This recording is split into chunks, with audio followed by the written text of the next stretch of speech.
Hello అండి, అందరికి చట్నీ లేకపోయినా తినగలిగే ఇడ్లీలు ఏంటా అని చూస్తున్నారా? ఇడ్లీలు చట్నీ లేకపోతే తినలేం కదండి. కానీ ఇలా చేసుకుంటే చట్నీ అవసరం లేకుండానే ఇడ్లీలు తినేస్తారు. మళ్ళీ మళ్ళీ ఇలానే చేసుకుంటారు. ఏంటో చూద్దాం.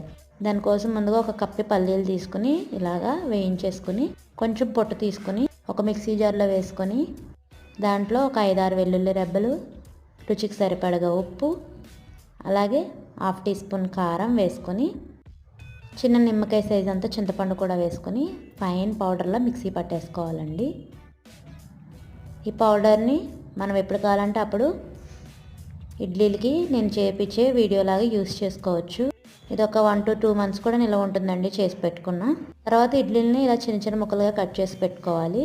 తర్వాత స్టవ్ మీద బాండీలో నెయ్యి కానీ ఆయిల్ కానీ వేసుకొని దాంట్లో కరివేపాకు, ఈ పల్లీ పొడి వేసుకుని కాసేపు ఫ్రై చేసుకొని మనం కట్ చేసిన ఇడ్లీ ముక్కలు వేసుకుని ఫ్రై చేసుకుంటే